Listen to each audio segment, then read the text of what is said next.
Hey everyone, this is Alfie and you're watching Road to the Warzone episode 20, painting Hamasaki Taro, the leader of the Demon Hunters. Right, okay, so this episode will be about Hamasaki Taro and how I painted him.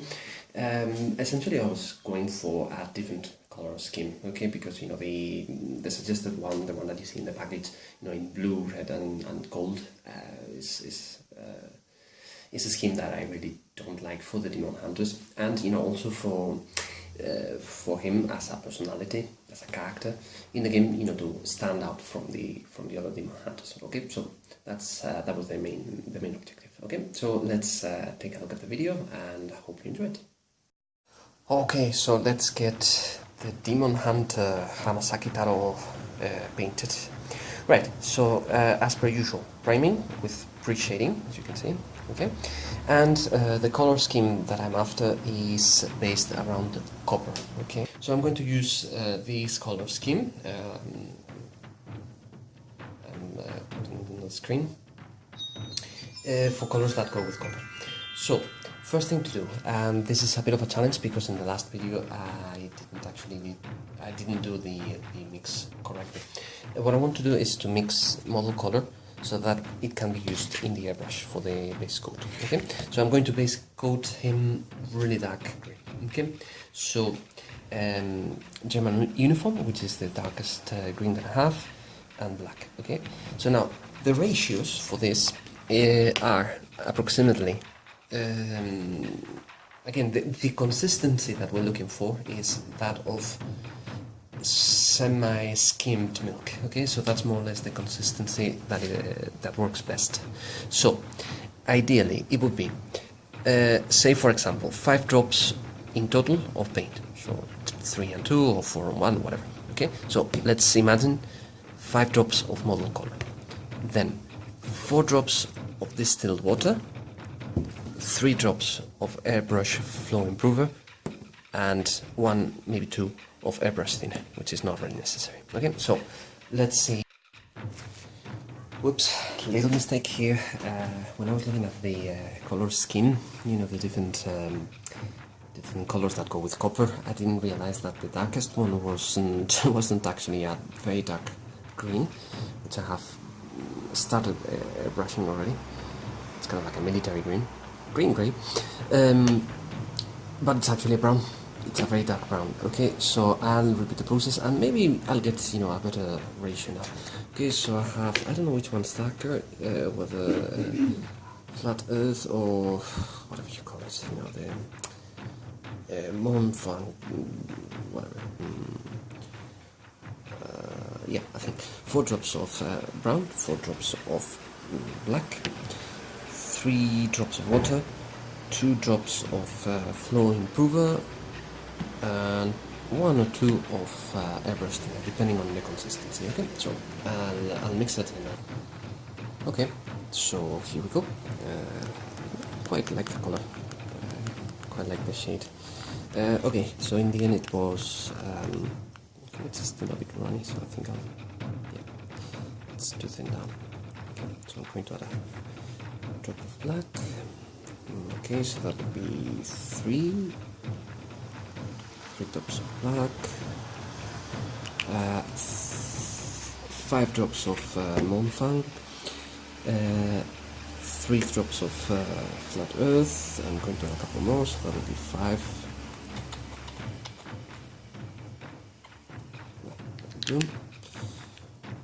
I'm eyeballing this for the most part. It's just okay. And as for the consistency, let's see. Let's check. Yep, it's not too. Okay. So before I start airbrushing, what I'm going to do is, I'll tell you more or less. I haven't explained in previous episodes what I do with the base coat when I airbrush the base coat.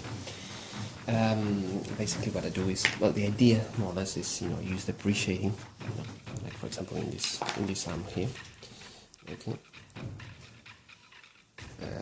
to add more color. Okay, so I do like more coats essentially, so that the color is more solid. Okay, and in the darker bits, the black in this case, you know, I use less coats of whatever base coat, so it looks darker. Okay, or that's the idea at least. Okay.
Right, here we go. So that's Taro, Hamasaki Taro, with, I'd like to say all the copper bits done, but nope, I still have to do the arms, all four of them.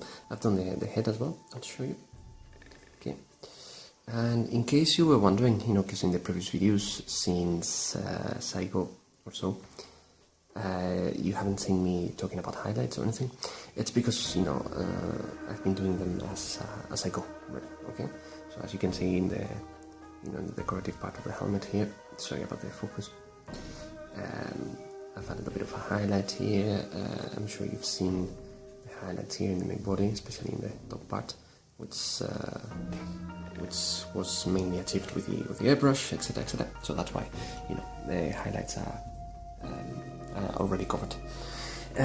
Okay, so now to continue adding copper in the arms, okay, I need to color the shoulder pads a different color. Okay, so I'm going to continue with the color scheme. So we have the very dark brown, we have copper, and we have this green brown and dark green. I'm not really sure whether this is the best.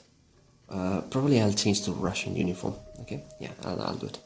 And you know, with that, you know, I can do all the different details and all the different, you know, parts of the body. So what I'm going to do now is I'm going to color all the parts that are originally red in the original color scheme. I'm going to change that for, you know, green brown. Okay, so I'll paint that now.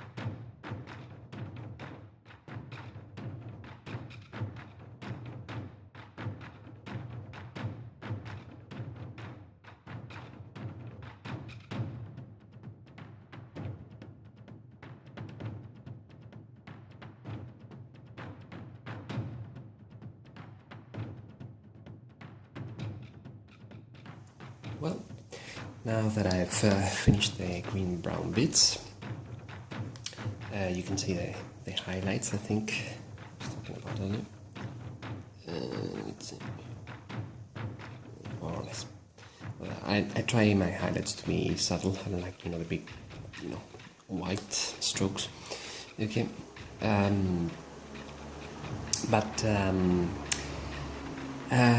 now that I've done the same thing in the arms, and the shoulder pads, to be precise, I can continue and I can do the copper bits in the shoulder pads now.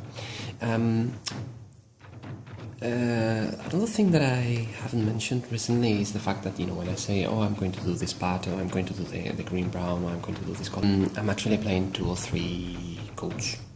Alright, so let's do the copper bits in the shoulder pads.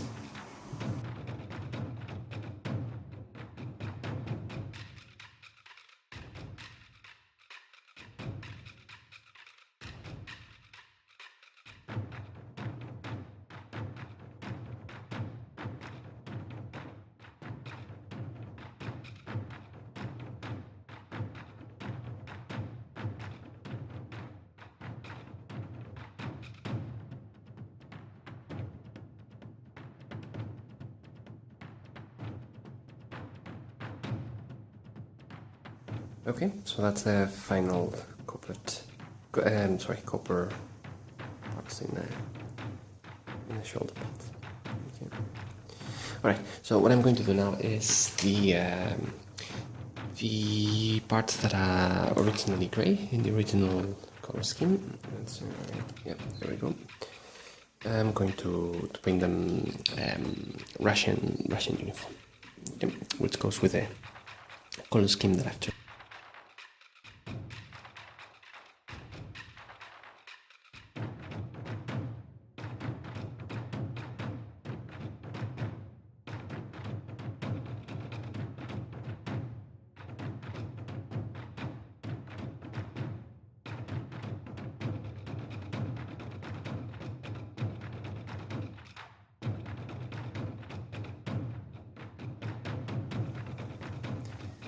Well, we're almost there. I only need to do the weapons and shading. I think I'm just going to shade the whole thing black. I don't think there's any need for any specific washes. And glue him to the base, and that will be him. Okay, so I'm going to start with the katanas, okay, or noratis. I'm not really sure. For the size, they would definitely be noratis. Okay, and I'm going to try some feathering, which is basically I'm going to add a coat, because these things, guys, cut through metal, cut through tanks and all that, in the game. So, I imagine them to be kind of like red hot. Okay, so I'm going to do some feathering, as I said. So it's going to go from gunmetal grey to white, going through all the shades, So I'm going to add red, orange, yellow, and then white. For the HMG, heavy machine gun, I'm just going to color it black, with shades of grey for the metallic bits, etc., etc. And for the Kanabo, I think I'm just going to go black, with maybe some metal in the spikes, maybe some copper in the spikes as well, to continue with the theme. After that, I'll wash it, and I think that'll be it. Varnish, and that'll be it finished. Okay. So one thing that I might try to do as well is kind of like burn, try to replicate the burned cannon, okay, burnt metal in the cannon, in the mini cannon. Okay. So let's start with the novatis or swords.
Well, as you can see, it's starting to come together.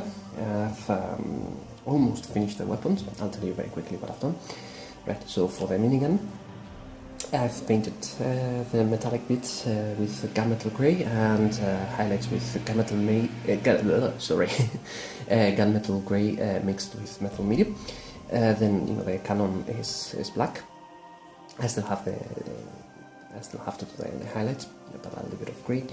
And then for the burnt metal effect, what I have is a bit of copper, really thin down, a mixture of violet or purple and metal medium, also very thin down, and medium blue, applied so that it creates a nice transition and creates that sort of like burnt metal effect. Yeah, it's not so bad actually. I'm not too dissatisfied.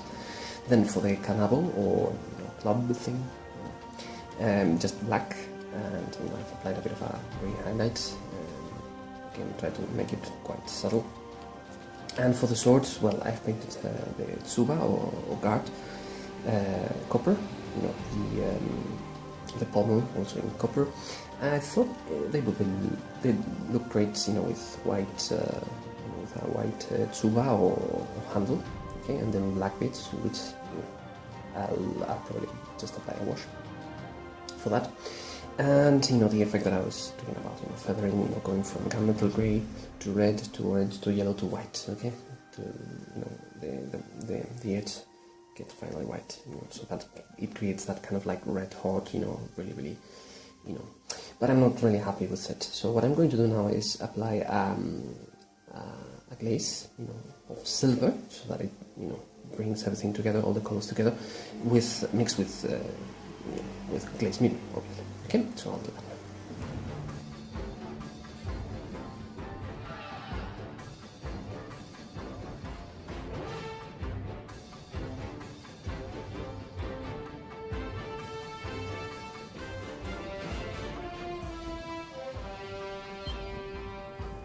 So here he is, glued, and after applying a few retouches here and there, the Mishima symbol in his belt, buckle. As you can see, I've had some sky grey here, just a bit of colour. The arms glued, the swords, with a silver glaze, and well, he's ready for shading. At first I thought, maybe just black wash all over. That would work very well with the base color and any other of the colors. However, I think I'm just gonna go umber wash all over. I think it works very well. And the most important thing, obviously, in this case is to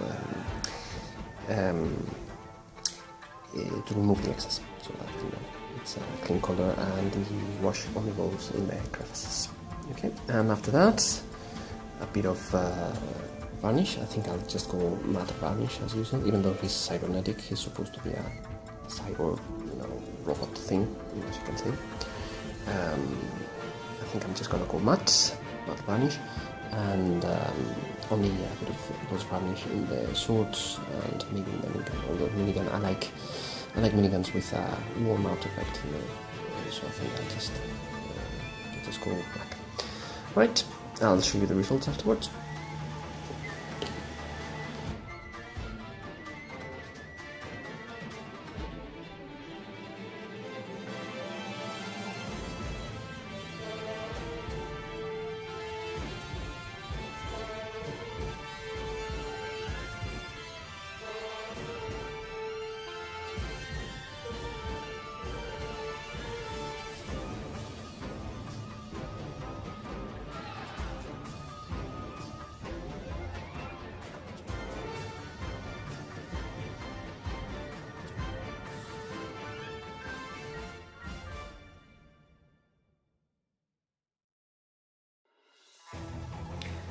Right, so here we have him, Hamasaki Taro, after a wash. Finally went for amber and black for the minigun, and a varnish, coat of varnish. I broke the canabo, the maze thingy here, so that's why it has a little bit of super glue there. But other than that, pretty happy with the result, and I hope you enjoyed the video.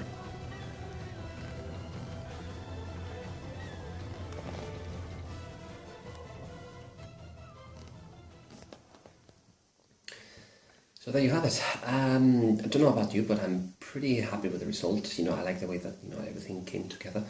A few mistakes here and there, of course. A few retouches that I could be doing, but that happens all the time. You know how it works.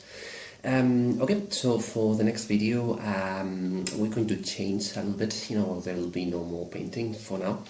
And we're going to move on to either terrain or conversions, because I'm waiting for a few pieces to come.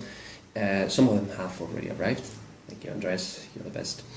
And I'm going to be creating new characters, characters that don't have a miniature in the game yet. Okay, so I think it'll be pretty interesting. And until then, thank you very much for watching, and as per usual, like, subscribe, share, do everything you can, please, and I'll see you in the next video.